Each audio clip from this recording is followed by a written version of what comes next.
Olá, sombrinhas e sombreiros, sejam muito bem-vindas e muito bem-vindos.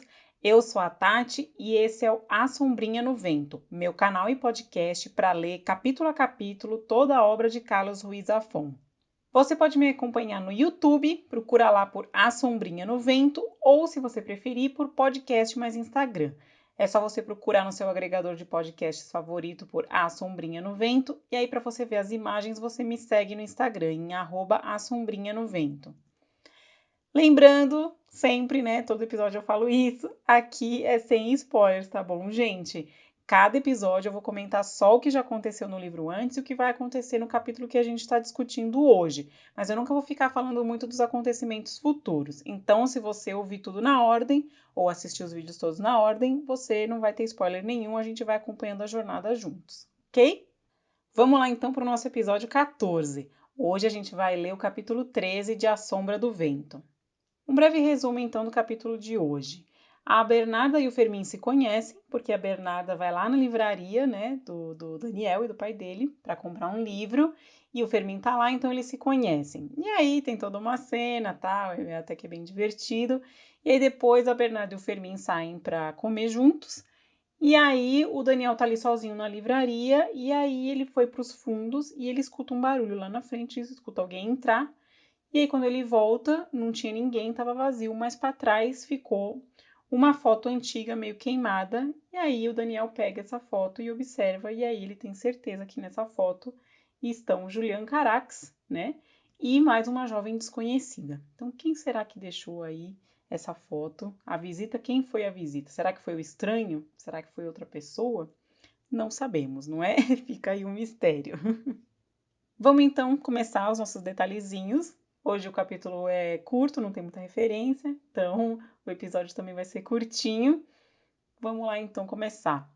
A primeira coisa que eu quis trazer para vocês foi o Experiência Castrense, que aparece aqui, ó. Fermin, em particular, não compartilhava do entusiasmo do Sr. Aguilar pela experiência castrense. Então, tá aí, né? O Fermin era meio contra o serviço militar, que é a tal da experiência castrense, é isso, tá? É o serviço militar. No caso, castro, em latim, é uma palavra que significa fortificação militar. Então, daí que vem a tal da experiência castrense, seria aí um jeito chique que o Zafón colocou para se referir ao serviço militar.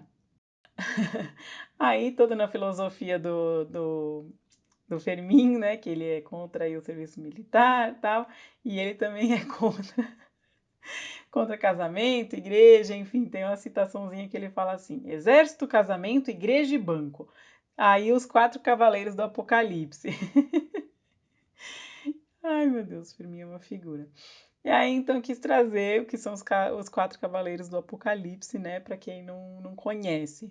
Primeiramente, então, o Apocalipse, ele é um dos livros da Bíblia, é um dos últimos livros, se não me engano, é o último livro. E ele trata do fim dos tempos, do fim do mundo, enfim, Armagedon, o que você quiser chamar. E aí, nesse livro aí, que é um livro assim profético, tal, né? O São João teve visões, né? O evangelista, ele que escreveu esse livro aí. Então, são visões proféticas, ele vai descrevendo. Então, ele descreve 4 cavaleiros do Apocalipse, que são cavaleiros, assim, na visão dele lá, são cavaleiros literais, mas claramente são figurativos aqui, porque um é a peste, um é a guerra, o outro é a fome e o último é a morte. Então são coisas aí que os cristãos acreditam que vão acontecer antes do fim do mundo, né? Porque são meio que prenúncios para o fim do mundo. Então quando tiver peste, guerra, fome, morte, quer dizer que o mundo tá para acabar. E aí para o Vermin, então, os 4 cavaleiros seriam exército, casamento, igreja e banco. Quis trazer para vocês também onde fica Argentona, que o Daniel diz assim, né? Meu pai tinha ido a Argentona para fazer a avaliação de uma coleção de livros e não voltaria antes do anoitecer. Então o Daniel e o Firmin estavam sozinhos na livraria por causa disso. Aí eu coloquei aqui um print do mapa, então. Argentona é uma cidade que fica mais ou menos próxima de Barcelona, não é tão próxima assim. Fica a uns 35 quilômetros, dá uns 40 minutos de carro. Hoje em dia até coloquei a demarcação do trajeto aí no Maps para quem quiser ver. Então o pai dele tinha ido para essa cidade e ia demorar um pouquinho, não ia voltar muito cedo. O próximo item aqui é o Blasco Ibáñez, que foi um escritor, jornalista e político espanhol que viveu de 1877 a 1928. Ele aparece na seguinte citação: Antes que eu pudesse responder, a loja foi sacudida por um estrondo balístico que derrubou das alturas as obras completas de Blasco Ibáñez de capa dura. Isso é quando a Bernarda entrou na livraria, né, começou a conversar com o Daniel e tal, e ela comenta que ela veio comprar um livro para a sobrinha e queria uma recomendação, e aí, né, aí o Fermin viu a Bernarda, ele estava limpando lá as estantes, e ele até caiu da escada de tão impactado que ele ficou ali com nossa querida Bernarda. Trouxe uma fotinho aí do Blasco para vocês verem. Ele usa um bigodão preto assim, bem cerrado. Tá olhando pra gente com uma cara meio brava assim, bem séria. Ele tem um nariz fino, parece ter assim entre seus 50 e 60 anos na foto, mas ainda tá com o cabelo bem escuro, bem pretinho. Tá com uma testona grande assim, já meio do cabelo rareando, mas só na parte da testa. Um outro ator que foi citado foi o Emílio Salgari e seu personagem Sandokan. Eles são citados nessa parte aqui. Permita-me a honra de escoltá-la até nossa sessão de clássicos juvenis e infantis, onde providencialmente observo que temos um catálogo com o melhor de Emílio Salgari e da épica narrativa de Sandokan. Então, esse aí é o Fermin, né, falando que vai ajudar a Bernarda a encontrar um livro de aventura para a sobrinha dela. Então ele fala em toda essa família, ele fala dessa forma pomposa. E ele cita então o Emílio Salgari e o Sandokan. Coloquei uma foto aí do Emílio Salgari, ele dá uma foto que ele tá com uma cara para nós hoje em dia bem divertida, porque ele tá com um daqueles bigodões que parece de desenho animado, assim, sabe? Bem cheio, com as pontinhas viradas para cima, e ele tá com um chapéu daqueles retos, sabe? Meio quadradões. Então tá uma foto meio divertida, assim. Pelo menos na foto ele parece ser careca ou ter o cabelo bem branquinho e as sobrancelhas pretas, assim, bem cheias.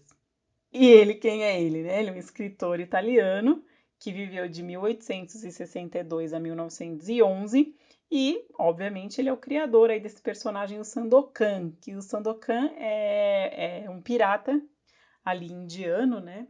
Se não me engano, ele é indiano. E ele combatia o Império Britânico ali nos mares do sul, ali naquela região ali próximo ao Oceano Índico, no final do século XIX. Então, são livros bem de aventura, assim.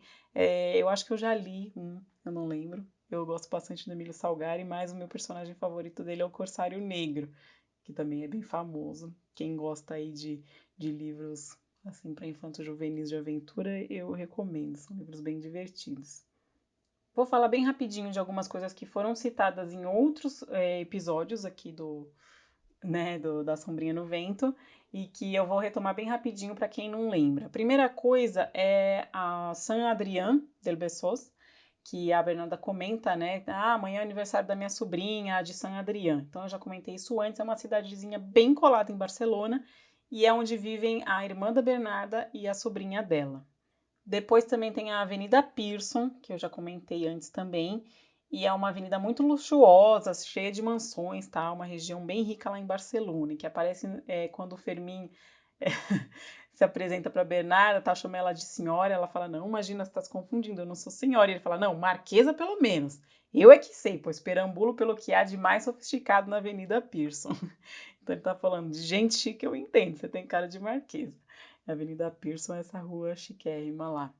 Logo depois, quando começam as recomendações de livro e tal, ele comenta do Júlio Verne, é um autor muito conhecido, né, um autor francês de ficção científica tal, que eu já comentei antes, mas enfim, só para relembrar quem não estava, né, se lembrando quem que é o Júlio Verne. Depois o Els Quatregates, que foi citado bem no começo da Sombrinha do Vento, assim, acho que foi tipo no primeiro ou no segundo episódio que eu citei, que é um bar em que se reunia a nata lá, artístico-literária de Barcelona. Não sei se vocês lembram. Quem quiser, volta aí no Instagram, dá uma procurada nas fotos. É um bar divertido que, enfim. Na época aí em que o livro se passa, ele não estava aberto, tá? Tinha essa pequena inconsistência histórica, porque ele fechou no começo, acho que era lá para 1920, ele fechou e só foi reabrir depois, eu acho que nos anos 70, 60, por aí. Então, na época que tá aí, estaria fechado, mas aqui no livro ele tá aberto.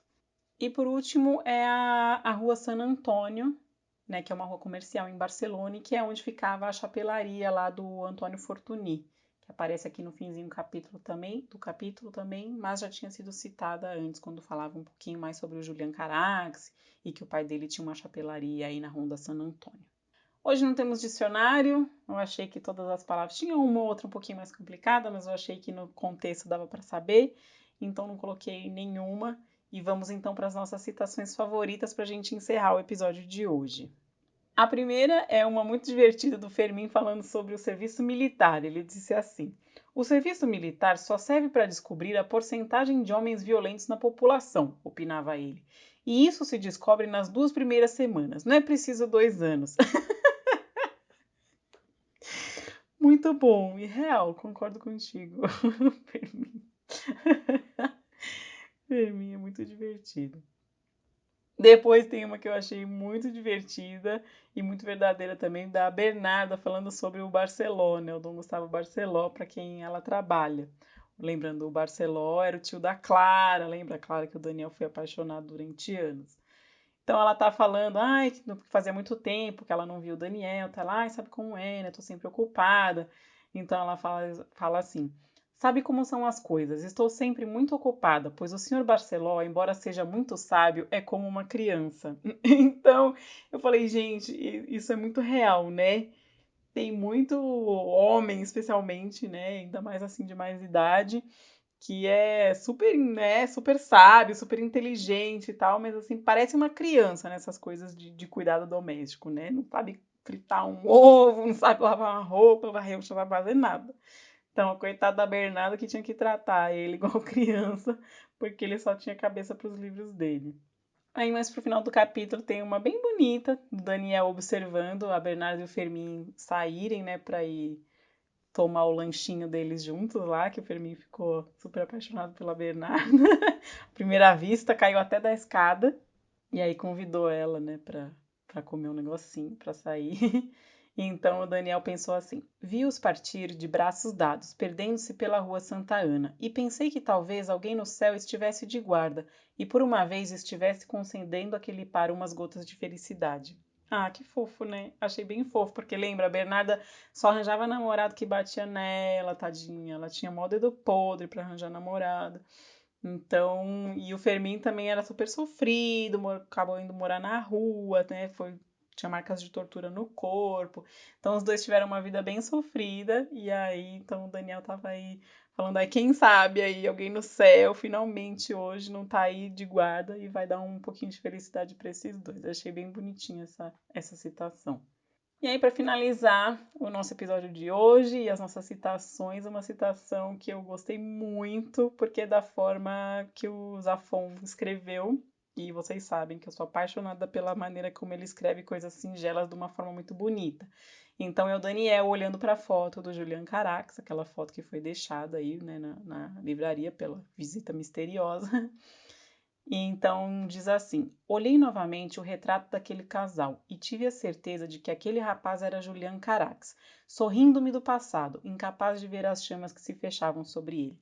As chamas que se fechavam sobre ele é porque a foto estava queimadinha, né? Ele comenta que a foto estava queimada. Mas eu gostei muito desse sorrindo-me do passado. Olha que forma de escrever, né? Eu achei muito legal isso, porque realmente a foto ele tá congelando um momento. Então tá ali o Julian congelado no passado, olhando para quem tá olhando para a foto. Então tá olhando para o Daniel. Então eu gostei muito dessa maneira que ele colocou, de que a pessoa fotografada está sorrindo para você que está olhando, né, a foto, só que do passado. Eu gostei muito dessa maneira dele escrever. Esses detalhes para mim são sempre o suprassumo do livro, que eu gosto muito da maneira que ele escreve, muito poética, muito bonita. E com essa bela citação, nos vamos. Hoje foi bem curtinho mesmo, conforme prometido. Me segue nas redes sociais, os episódios saem todas as segundas às 10 da manhã. Dei umas falhadinhas aí nessas últimas semanas, porque estava de férias, tal, enfim, resolvendo umas tretas. Então me atrapalhei, mas se tudo der certo, agora a gente volta a ter aí toda segunda às 10 da manhã, bonitinho. Me segue lá no YouTube, se inscreve no canal, dá like nos vídeos, comenta, procura lá por A Sombrinha no Vento. Vai lá também na sua plataforma de podcast favorita, procura por A Sombrinha no Vento, segue, comenta, dá 5 estrelinhas, o que der para fazer na sua plataforma. Me segue lá no Instagram, @asombrinhanovento, e se você quiser me segue no Twitter também, @sombrinhavento. Por hoje é só, pessoal. Um beijo para todo mundo, até semana que vem e tchau!